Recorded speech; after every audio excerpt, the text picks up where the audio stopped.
Good morning and welcome to your Farm and Home Show. I'm Kristi Shive, and this morning we're visiting with Kristin Hildabrand. She's Warren County's Extension Agent for Horticulture. Good morning, Kristin. Good morning, Kristi. Well, you have really brought the aromas to the set today. And Kristin, today you are going to show us how to make a basil pesto and tell us some of the ways that we can use them in our dishes. Yes, so I get really excited. You know, some of the viewers at home may have never made pesto before, but it's really interesting the process of taking something like just general basil and making it into something pesto that you can use in multiple ways at home.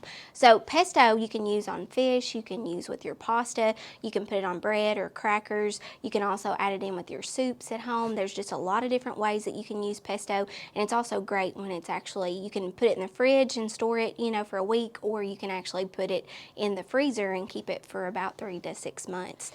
And Kristin, how rewarding it is to grow your own basil and then to make it into something that is so delicious. Yes, and so I have a lot of basil at home, and so this is just a great way that you can utilize it. So whenever you're harvesting your basil, it's better to harvest in the morning when that those aromatic hydrocarbons, the essential oils, are at its peak. So go ahead and kind of harvest the leaves. Now sometimes with basil you have to pinch it back because it does have a flower stalk at times. So go ahead and do that if you're a gardener, but this is just a great way. You can go ahead and harvest what you have outdoors, bring it inside. Make sure you clean off the leaves.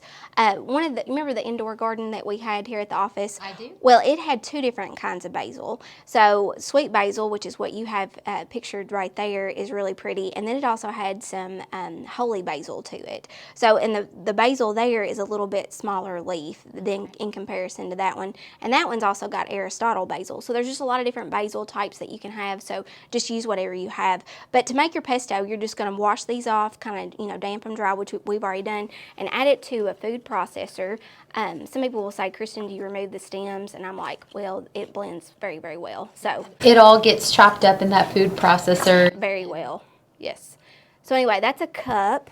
And then next you can either use pine nuts or walnuts. I happen to get walnuts, so you're going to take 3 tablespoons of those. And these are kind of big, so but anyway, you're going to add that to your food processor. Also take some 3 tablespoons of Parmesan cheese and just add that in. And I like, Kristi, to add a little bit of some salt and pepper, so I'm going to throw that on top just for a little bit of some seasoning. After you do the salt and pepper, go ahead and put in your garlic cloves, and we've done about 2 to 3. And if you want to buy that at the grocery store where it's already done for you, that'll save you a little bit of a step. But anyway, all you have to do is take a little bit of some olive oil, and basically what you're going to do is just make a nice paste. So feel free to go ahead and blend this, or go ahead and process it in your processor. And again, you're just going to make a paste on it.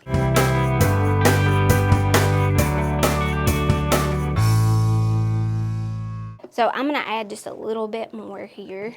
A little bit more olive oil. Yeah. Thank you for that. Okay, and then go ahead, add a little bit more just so everything's nice and coated.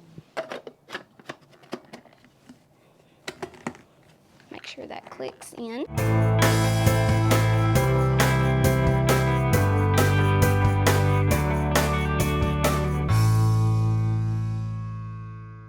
Okay, Kristi, so basically all we're going to do is take the lid off, and if you'll hand me that white bowl over there, I want everybody to kind of see what this looks like.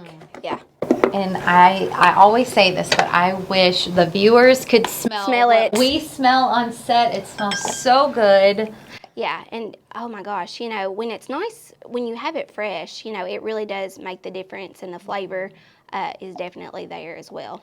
And that garlic, the Parmesan, the walnuts, just so many flavors coming out. Yes. And Kristin, what are some ways that we can use this basil pesto? Yeah, I really like to use it on pizza. We have a really good tomato corn pesto pizza. It's one of my favorites, and my husband loves it too, and it's really hard to get him to eat green at home. So anyway, if you want to pick that up, that's available at your extension office, and we'd be glad to share it with you. And it also pairs well with corn and tomato too.